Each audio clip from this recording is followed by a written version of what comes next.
All right, welcome back to the Movement Optimism podcast. We're going to jump in and do a research review. It's a great paper on the effectiveness of reducing tendon compression in the rehab of insertional Achilles tendinopathy. I love it because it has some unintended implications, and that's what we want to focus on. So, this is it's part of a series that we're going to do on reading research and just thinking critically about research.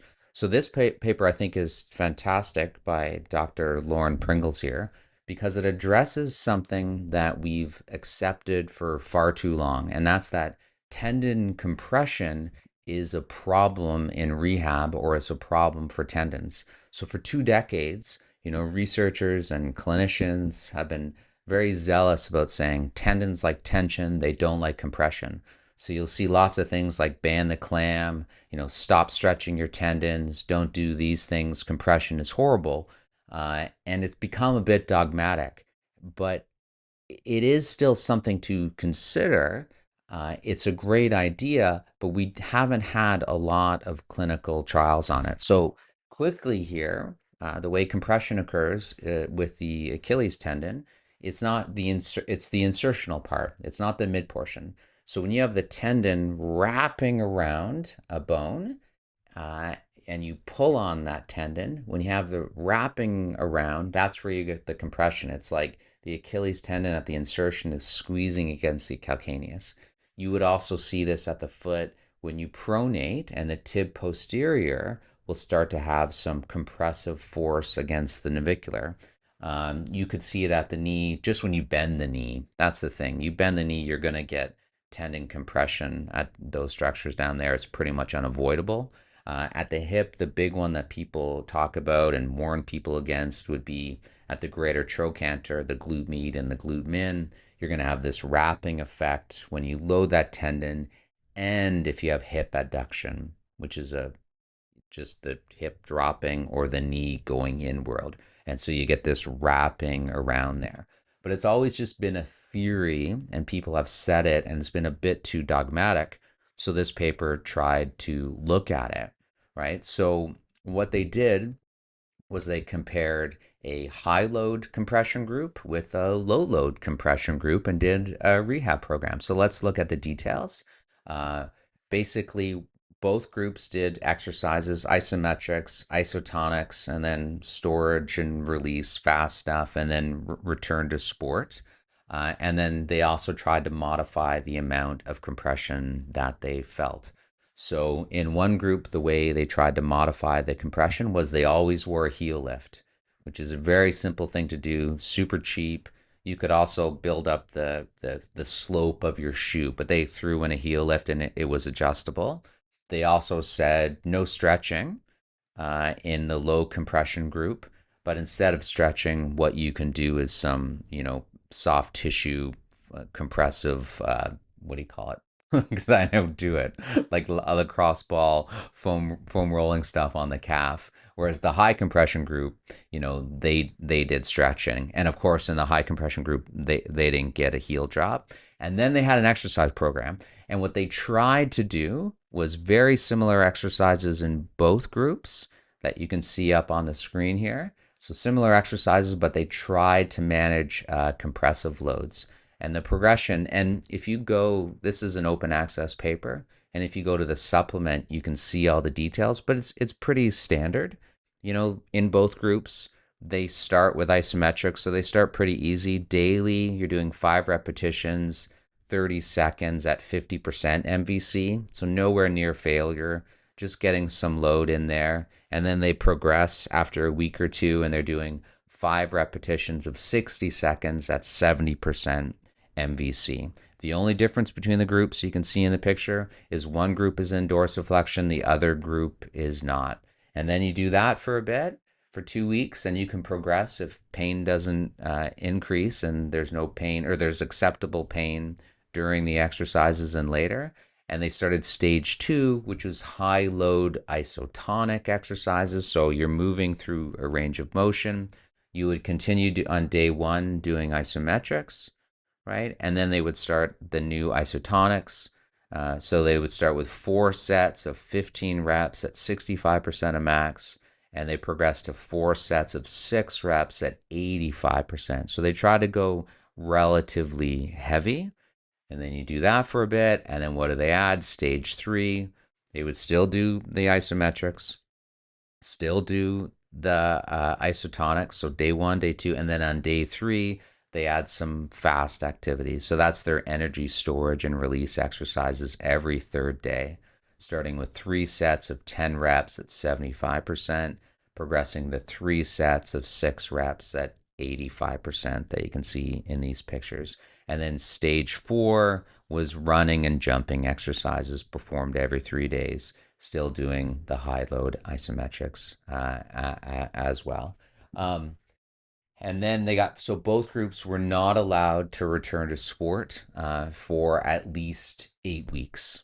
That was one of the interesting things of this paper, different than what we would see in other papers like Silbernagel, who is really the one, to me anyway, that taught us it's okay to do your sport even with some pain, and it didn't seem to compromise rehab. They took a more time off approach, which was quite interesting. And in terms of study size, there's 19 in both groups. So what did they find? If we look at this table, we can see some pretty neat things. The big thing is that low compression group just did better in terms of every single measure, and not a clinically insignificant amount. Like Visa went from about 60, that's like sort of a measure of tendon function, went from about 60 all the way up to like almost 90 at 24 weeks in the low compression group. And then in the high compression group, again, it went from around 60 only up to 78. So still some improvement, just not as much, right? So the low compression group did greater. There's 10 points.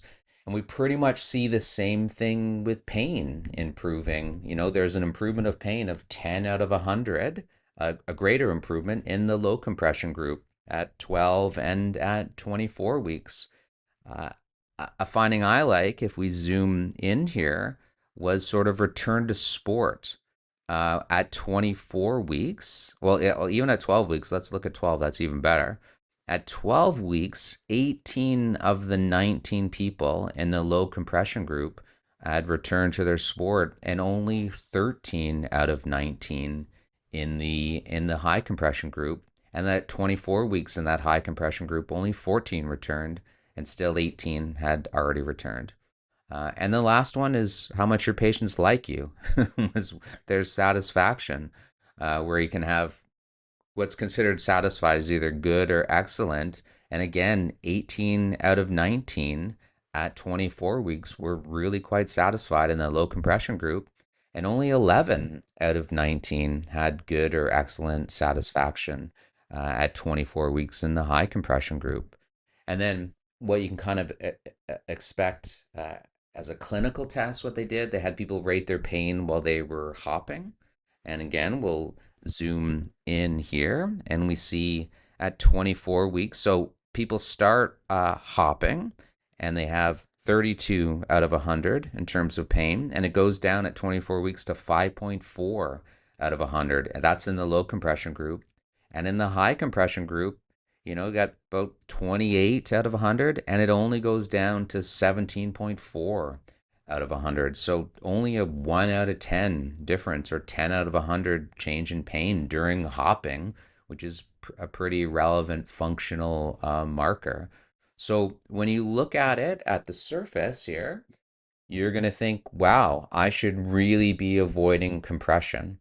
Avoiding compression is really important.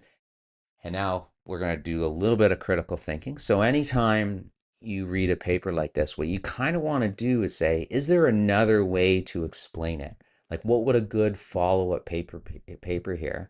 Like, what are the reasons for what's going on? And so the surface, and what could potentially be true, is that yes, avoiding compression should be done. Okay. However, is there something else that would explain it? And this is where it gets fun, or for me anyway, whatever. Maybe not so fun. Is that the only thing that changed? And no, it wasn't, because in both groups, if you're sorry, with the low compression group, they're not just avoiding and minimizing compression, they're also minimizing tensile load, right? So when you do a calf raise, yes, the calf will pull on that tendon and that tendon will stretch. That is tensile load, absolutely. But tensile load, which is the stretch in the tendon, is a function of two things here. It's the calf force of you pulling on it, and it's also the position, because you'll get passive stretch when you go into dorsiflexion.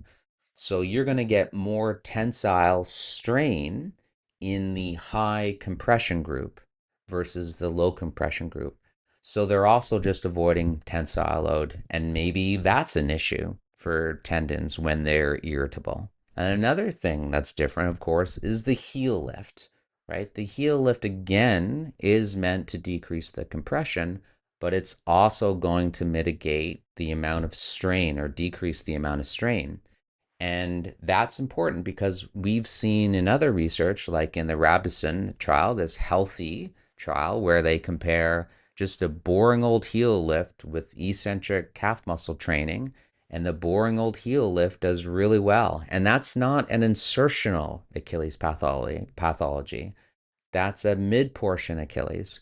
So a mid portion is not going to have the same type of compression, but it did benefit from having less tensile load. So another way to look at this is we would say, are they just avoiding pain, right? Is that the magic here? Are they just underloading it in the low compression group and they're just not aggravating as much? Maybe it's worth backing off. And then the implication for that, and related, remember, they didn't, although it was the same in both groups, they didn't return to sport for at least 8 weeks. That was no matter what. And the implications there is maybe we don't listen to the Silbernagel trial as much. I don't know, maybe we need to just look at that, where maybe we shouldn't be pushing as much into pain as we do. So that's the other way to view this, is that maybe it's worth backing off and not, sensitizing people as much. I'm not sure about that one because I like to tell people that they can push into pain and they'll be fine. But this one here, I don't know, makes me question my mantra of poke the bear, just don't hump the shit out of it. Maybe we want to do like a little bit less bear poking sometimes. And then the last implication here is that they argued that structure matters. So only in the low compression group was there a change in the structure. And when they did that, it inhibited fibrocartilaginous metaplasia. So there was less glycoso, just I call them GAGs, glycosaminoglycans and proteoglycans. And why they think this is relevant, because when you get a swollen tendon when you have tendinopathy, it's because of those GAGs and the proteoglycans. They're really hydrophilic and they want to suck in water, and that causes this swelling. And the theory is that swelling could compress the nociceptors and put pressure on them. And if they're already sensitized for whatever reason, then they're going to fire more, and then potentially you have more pain, right? So that's what could be going on. So for the longest time, when people talked about isometric contractions, it was thought that, yeah, there is, descending inhibition and conditioned pain modulation and all of this stuff. And you have this, sometimes you have an analgesic effect from doing exercise. The other idea is that it's not just the modulation of nociception when you do an isometric contraction. You're actually decreasing the amount of nociception because you squeeze out the water in that tendon, and then there's less pressure on those nociceptors, and then you have less pain when you're active. So it's not just modulation of nociception, it's changing the actual, firing of those nociceptors, which is really neat to me here. So just wrapping up, we can absolutely argue that it's worth backing off compression. I don't think that there's any issue with that, especially if it's painful. And that's what this might be. Let's just avoid the activities that are really painful. And one thing you can think of, oh, okay, well, let's just decrease compressive loading, but you're also going to decrease other types of loading as well. But with a paper like this, I just want you to think a little bit beyond the headline, is that there could be other implications for this. So you just want to be cautious in saying, oh, no, compression really is the new smoking. Don't say that. Compression really is bad and we want to avoid it. And it could be something else, but it's worth thinking about Absolutely. So those are the implications of a paper like this. Hope you liked it. What are your thoughts on this one? All right. See you later.